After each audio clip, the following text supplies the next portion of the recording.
On the floating space station called Orion 12, there was a school for children from many planets and races, but only one human child studied there, and his name was Eli. He was small and quiet, his hair always messy, and his clothes never clean. He sat alone in the back corner of every classroom, never raising his hand, never speaking, unless asked. Every day the other students teased him. They laughed at his old shoes and his strange, silent way of walking. They called him names like Earth, Rat, or Dirt Blood. Some even pushed him in the halls when no teachers were watching. But Eli never cried, he never ran, he just looked at them with eyes that were not like other humans. His eyes had a deep silver shine like the moon hidden under a shadow. One boy named Zark, who came from the fire world of Urox, liked to bully Eli the most. He threw food at him during lunch, and once he locked him inside a cleaning chamber for 2 hours, just to see if he would scream, but Eli did not scream. The lights inside the chamber flickered, and the walls trembled slightly when they opened the door later. Eli was standing calm and still, like nothing had happened, his eyes glowing faintly. Some teachers noticed strange things happening around the boy, but they said nothing. They were afraid, or maybe confused. One teacher, a tall woman with metal arms named Instructor Vale, once saw Eli walk past the energy gates without opening them. She reported it to the headmaster. The headmaster replied with only one word: watch. That night Eli had a dream, or maybe a memory. He was floating in space surrounded by stars, his body glowing with blue light, and in front of him stood a woman, tall and powerful, wearing armor made of silver and flame. Her face was hidden, but her voice echoed in his mind. My son, she said softly, they will come for you soon, but you must be strong. You are not alone. Eli woke up sweating and confused. He looked at his hands, and for a moment they were glowing too. Then the light faded and all was quiet again. The next day things became worse. The students started saying Eli was cursed, that his parents were dead because of him, and that he should not be allowed on the station anymore. No one knew where Eli came from. He had arrived at the station when he was only 5 years old, brought by a silent shuttle with no name, no pilot, just a message in code saying, keep him safe. 7 years he lived in the student quarters, never visited, never picked up, never contacted. He ate alone, walked alone, studied alone, and no one ever saw him cry or smile. Zark and his friends planned one more trick. They decided to corner Eli after class and throw him into the garbage chute, just to see if he would finally scream. As they followed him into the back corridor near the engine room, the lights began to flicker again, the air became cold, and the walls started to hum with energy. Zark grabbed Eli by the collar and pushed him, but before Eli hit the ground, a wave of invisible force threw Zark and the others backwards, like leaves in a storm. Eli stood up slowly, his eyes now shining like stars, his voice soft but clear. Do not touch me again. The bullies scrambled away, terrified, one of them whispering, he is not human. From the shadows someone was watching a figure hidden in the control room behind glass. A teacher with a mechanical eye, who recorded everything and sent a message to someone far away. Subject active. It reads, signs of awakening confirmed. That night Eli sat on the roof of the school tower looking out at the black sky filled with stars. He felt something in his chest, a call, a whisper, like music from far away. He closed his eyes and the voice returned. They fear you, my son, because they know you are more than them. Who are you? Eli asked in his mind, his hands shaking slightly. I am your mother, the voice replied, and I am coming. Eli opened his eyes and saw a small light appear in the distance far beyond the stars. It was not a star, not a ship, it was something else, and it was coming fast. He looked down at the school where he was bullied and beaten, where no one cared for him, and yet he felt no anger, only silence, only calm. They would all soon know the truth, and the truth would change everything. It began with a silence deeper than space itself, a silence so strange that even the station birds stopped singing, and the engines hummed like they were afraid to breathe. Somewhere inside the station walls, something moved slowly, carefully watching. The child named Eli walked through the empty hallway of Sector C, his shoes soft on the metal floor, His eyes half closed like he was listening to a sound no one else could hear. He passed by the sensor gates again. And just like before, they opened for him. Without scanning, without asking, without light behind the glass wall of the security center, the guard captain sat frozen, his screen full of red alerts and strange symbols. Symbols he could not read, but that pulsed in time with Eli's heartbeat. He is doing it again, the guard whispered to himself, his voice shaking. This boy is not normal. And still Eli walked slow and steady. A boy no one loved, a boy everyone feared. But now something in the shadows followed him, something ancient and silent. That night the dreams came again, but this time he was not alone. This time he stood on a bridge made of light, surrounded by stars spinning in slow motion. And before him stood the woman with fire in her eyes.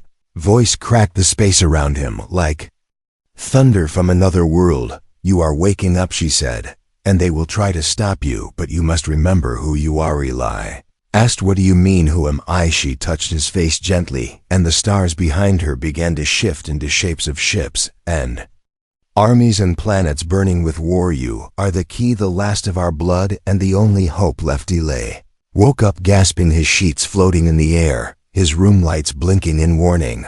Modem message flashing on the wall, power surge detected, unknown source far across the station. In the data tower, a group of scientists stared at the live feed from his room, their eyes wide with fear. That's impossible, one said. The energy spike is like a reactor blast, and it came from the boy. We need to report this now, said another, or he'll. A loud hum filled the room, and the screens turned to static, then black, and in the reflection of the glass wall, a shape appeared, tall, dark, and wrapped in shadow. It whispered softly, too late. Back in school, Eli sat in class while everyone stared at him. No one spoke, no one laughed. Even the bully sat quietly, afraid to meet his eyes. Eli opened his book and looked at the pages, but the letters moved. They formed new words in a language he had never seen, and yet somehow he understood. Your blood remembers, your mind will follow. The time is near, child of stars. Suddenly, the fire alarm went off, lights flashing, and students running, but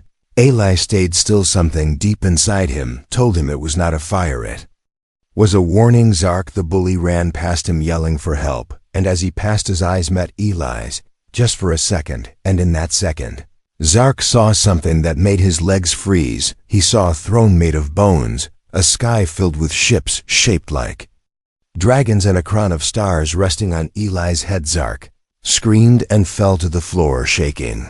The other students looked at him confused, but he kept pointing at Eli, saying over and over, he is not one of us, he is not one of us. Later that night, in the secret chamber below the school, the headmaster spoke to a screen made of light.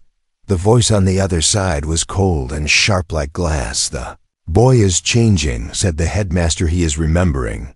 The voice replied, then you must choose, protect him or prepare for war. The headmaster looked at the photo on his desk, a baby with silver eyes wrapped in a dark blanket, left on the station years ago, with no name, only a code burned into his ID tag, subject ELXI. Outside the station, the stars shifted, and one of them began to move, glowing brighter and faster each hour, heading toward the station, like a comet with purpose. Back in his room, Eli sat by the window watching the stars. The voices had returned, soft and gentle like a mother's lullaby. Soon they will know the truth, my son, soon they will see what you truly are. And deep in the heart of the space station, in a place no one had entered in 10 years, a locked chamber opened by itself, and inside it something woke up. Its eyes opened, and they were just like Eli, silver, bright and ancient. No one saw the ship enter the system, not the scanners, not the patrol bots, not even the defense grid that guarded Orion 12 like a sleeping lion. It was too fast, too quiet, and too old, older than the station, older than Earth, older than fear. It came from behind the fifth moon, hidden in its shadow like a hunter in the dark, and when it moved it made no sound, only silence and pressure and heat, like a star breathing. First to see it was a child looking through a telescope. He called his parents. But by the time they arrived, the ship had vanished again like a ghost behind the stars. But it was still coming. Inside the school, Eli stood in the center of the gym, his classmates watching him from the edges, afraid to come closer, the teachers unsure what to do. His eyes were half closed, glowing silver like always, and his feet were floating 2 inches above the floor. Lights in the ceiling cracked, the air felt heavy. Every machine within 10 meters of him had died. The principal called security. The security called the station chief. The station chief called someone off-world and whispered into the line, "It's him, he's waking up again. We don't know how to stop it." In the orbit above the station, alarms started screaming. Now the scanners could see it. Now the defense grid noticed. But it was too late. The ship was here, a shape like a great bird made of crystal and fire, descended from the sky without a single weapon, without warning, without fear, and the space around it bent like metal. Under heat, people stared out the windows, frozen in place.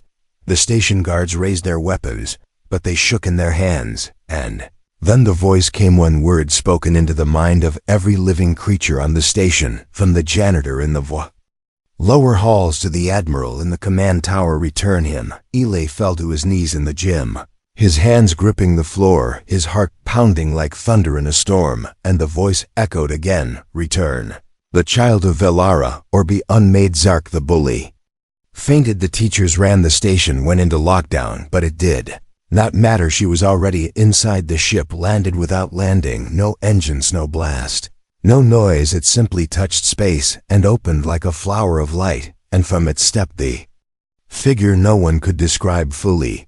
She wore a cloak made of night, her eyes were stars, her skin shimmered like a moonlit ocean, and her crown floated above her head, spinning slowly with symbols that burned. She walked through the metal halls without opening doors. They moved for her. She passed soldiers, and they knelt without knowing why. Some cried, others could not speak. Cameras broke, lights dimmed, gravity itself bent to her will. She entered the school as if it was a palace, and the air turned still around her. Her voice spoke not from her mouth, but from everywhere and nowhere. "Where is my son?" Eli felt her before he saw her. He stood up slowly, his eyes full of tears. He did not understand, because he was afraid, and because he was not afraid at all. He walked toward the open doors of the gym, and there she was, tall and bright and terrifying and beautiful. She knelt before him without a word and placed her hand on his face, like a mother greeting her child after years of war and sorrow. "You have grown," she whispered. "Your flame has not died. I have come to bring you home." Everyone watching forgot how to breathe. The Empress of Velara, the ruler of 1,000 stars, had come not for war, not for conquest, not for gold. She had come for her child. Eli, who once had no friends, no voice, no name, looked into her eyes and remembered everything. The ships, the war, the fire, the escapee. Remembered the lullabies she sang in a language older than light, the battles she fought to keep him alive, the promise she made as she sent him away, "I will find you again." The station shook gently as more ships appeared in orbit, all shaped like birds of light, all waiting for her word. The defense grid powered down, the station weapons turned away, the systems obeyed without being touched. Inside the control room, the headmaster turned pale and whispered to his aide, "She is real." And the aide whispered back, "He is not one of us." Outside, the stars shimmered, and the Empress looked up at them with eyes full of warning and fire. "Do not make me ask again." The sky itself seemed to listen, and in the corner of the gym a small crack appeared in the floor, as if the station itself was trembling at the truth. The Empress had come, and nothing would ever be the same again.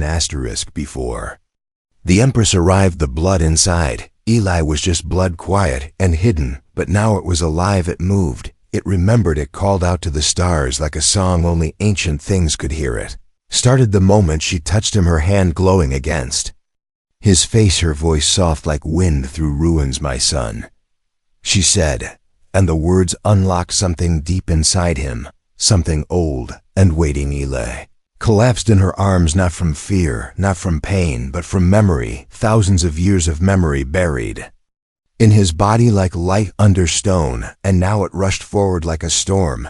He saw cities of gold floating in skies of violet. He saw warriors kneeling to a throne of crystal. He saw his own hands holding a crown, not in pride, but in sorrow. And then He saw fire war betrayal, and running through corridors of burning ships, a baby in her arms. The Empress bleeding, the guards falling behind her, the sound of metal breaking, and the voice of a traitor, echoing through the flames he belongs to. No one, she screamed and vanished into the stars.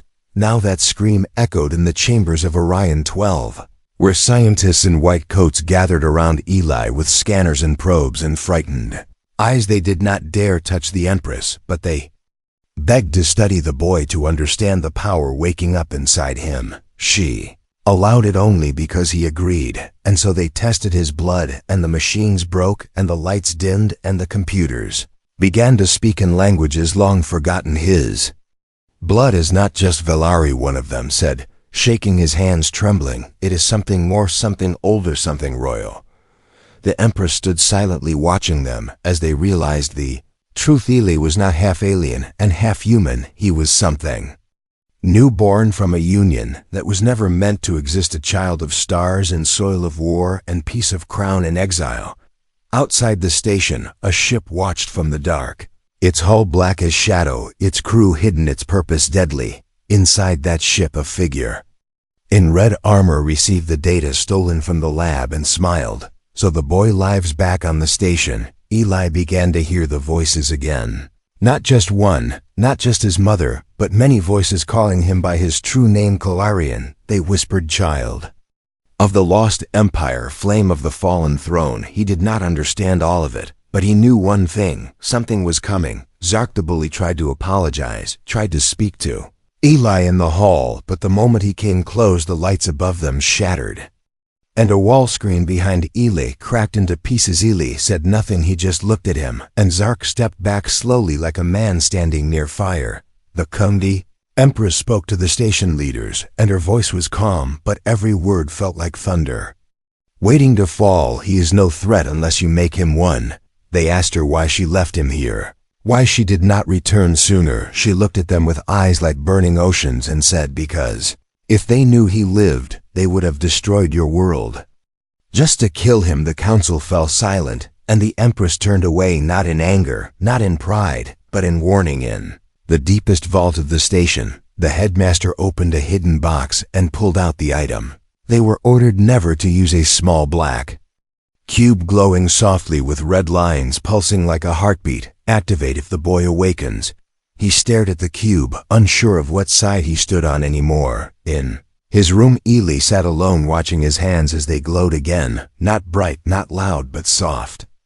Like breathing stars, he felt the pressure in his chest rise and fall as the universe inside him stirred. He remembered her words from the dream. You are the key, but to what?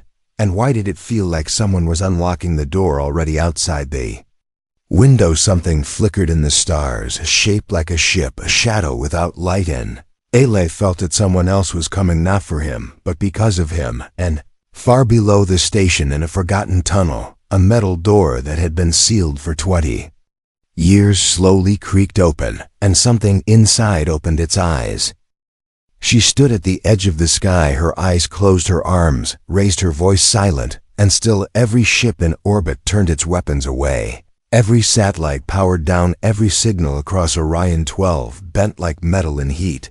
The Empress had spoken without words, and the galaxy listened. Inside the station, Eli stood in front of her, small, quiet, afraid, and yet somehow not afraid at all. His body shook, but not from fear, from memory, from power, from the blood of 1,000 worlds waking up inside him like fire, slowly filling his bones.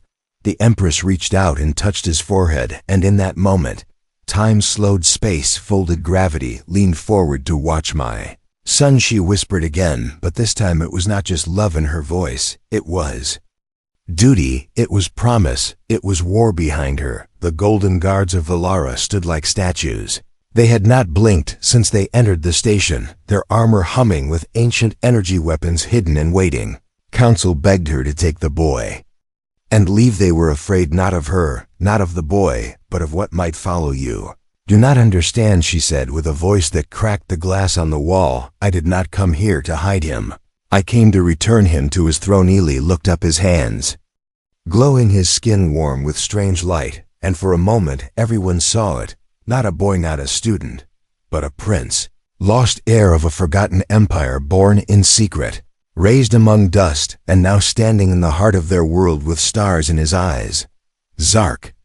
The bully fell to his knees without knowing why, tears falling from his eyes. He whispered a word no one had taught him: Kelrianth, true name of the child they had laughed at, beaten, ignored now. He glowed like a sun ready to rise, but even suns cast shadows far across the galaxy. In the dark corners, where light does not go, an old enemy stirred his throne made of black glass, his eyes red as dying stars. He saw the signs, the awakening, the return, and he smiled. So the Empress dares bring him home. He turned to his fleet, 100 ships made of bone and shadow, and spoke, "Then we shall welcome her back on the station." Eli floated 2 inches above the ground, his body calm, but his power alive. Screens around him flickered, machines bent, alarms failed. And one by one, the lights in the room bowed and dimmed. He looked at the Empress and asked the question that had lived in his heart for years: why? Mesh touched his chest and said, "Because the stars chose you, because I chose you, because even in darkness you burned and did not break." A sound echoed through the walls, a voice ancient and sharp. "Target located." A blast shook the room. Soldiers ran, civilians screamed, and in the sky above a ship appeared without warning, black and fast and cruel like Valari. Not human, not known. The Empress turned her head slowly, her eyes like burning gold, and said one word: defend. Golden guards moved like lightning, shields rising, weapons glowing, and in the center of it all, Eli closed his eyes and saw everything. Throne, the war, the betrayal, and the truth. "I was never hidden to be safe," he whispered. "I was hidden to grow." They station walls cracked, light poured from Eli's skin. His voice thundered through the halls, and the enemy ship above shattered like glass under a wave. The power of Velara had returned, but so had the Juarez. The Empress looked at her son, now shining with power, now awake, now known. She whispered the name once more: Calriand. The stars outside blinked in answer. Asterisk. It began with silence, then a low hum like the breath of a sleeping giant. Then the sky tore open, not with fire, not with noise, but with shadows sliding across the stars, like ink on water. Dozens of ships came from the black edges of space, all shaped like beasts made of bone and smoke and hatred. Their engines pulsed like dying hearts, their weapons long forgotten by most of the galaxy. Enemy had arrived inside. Orion 12 alarms screamed, red lights flashed, the station shook from inside like it was afraid. The Empress stood on the highest deck, her cloak flowing like living flame, her eyes glowing bright as twin suns. Eli stood beside her, floating just above the floor, his face calm, his hands open, his body surrounded by soft golden light, the crown above his head. "No longer hidden, no longer waiting. You are the heir," she said. "Now you must lead." "But I am not ready," he whispered, his voice thin and trembling. "I am just a boy." "You are more than that," she replied. "You are hope wrapped in flesh. You are the bridge between broken stars and living worlds." Outside the station, the first attack struck. A beam of black fire hit the outer wall shields. Flared metal bent, people screamed, soldiers ran to their posts, but fear moved faster than orders.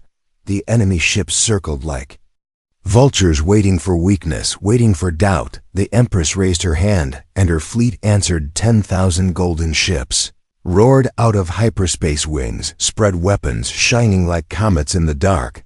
The war had come back, but this time it would not be hidden. This time the stars would watch. Zark, the bully, now a student, no longer just a name, stood in the bunker beside Ayla, staring at him, not with fear, but with awe. "What are you now?" he asked, barely able to speak. Ayla looked at him and answered softly, "What I was always meant to be." Enemy sent a message across the station, in a voice made of dust and venom: "Surrender the boy, or be erased." Empress did not reply. She did not need to. Eli stepped forward and spoke instead, his voice reaching every ship, every soldier, every frightened heart. "I am not your weapon. I am not your enemy. I am not your slave. I am the son of stars, and I choose my path." With those words, the sky broke open again, and the battle began. Valari ships danced through space, firing beams of light and force. Enemy ships countered with shadows that swallowed matter, black holes, blooming and fading like deadly flowers. Station trembled as waves of energy crashed through its shields. Debris floated, bodies drifted. Time slowed and sped up with every blast, and in the middle of it all, Eli flew into space. No suit, no armor, just light and memory wrapped around him like skin. His hands moved the way fire moves, his eyes saw things no scanner could. His heart burned with the song of 10,000 ancestors. He did not destroy, he healed. He closed broken ships with a thought. He pushed dying pilots to safety. He melted shadow beams with his breath. But even stars can bleed. A blast struck him from behind, thrown by a hidden ship, the one shaped like a spear, dark and silent and sharp. It hit his back and he screamed. His light flickered, and for a moment, all hope dimmed. Ma Empress turned her head, eyes wide, fury rising like a storm. You dare? She roared and raised both hands. Her ship responded with a blast so bright it lit 5 systems and erased the enemy vessel from history. But Eli was falling down through the sky, through the debris, through the station ceiling, into the heart of Orion 12. He crashed through metal and flame and smoke and landed in the garden dome where he had once sat alone while others laughed.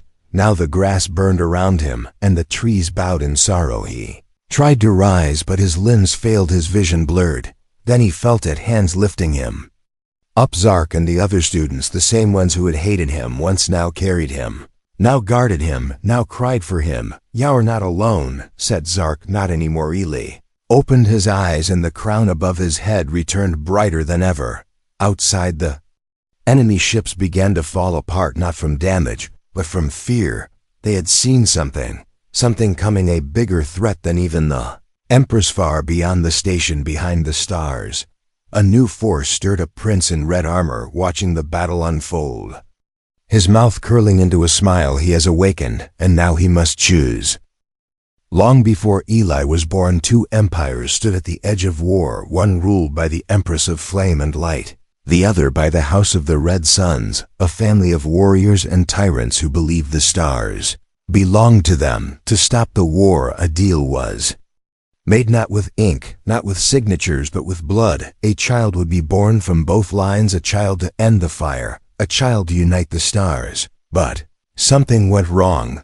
The Empress fled, the other empire fell into shadow, and the child was hidden on a station far from memory, far from history, far from destiny. Until now, Eli stood at the center of the broken garden dome, glowing with power, surrounded by classmates and teachers who no longer saw him as a boy, but as something greater, something ancient, something dangerous. His wounds were gone, his fear was gone, his memories were clear, but he was not alone.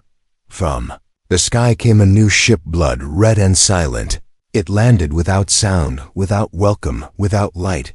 From its gates stepped a tall figure wrapped in royal armor, eyes burning, red cloak dragging across the ground like a river of fire. He walked through the destroyed halls of Orion 12, past smoke, past sparks, past bodies of fallen soldiers, and he smiled. "Brother," he said as he entered the dome, and the word cracked the glass above their heads like thunder. Eli stared at him, something inside twisting, not from pain, but recognition.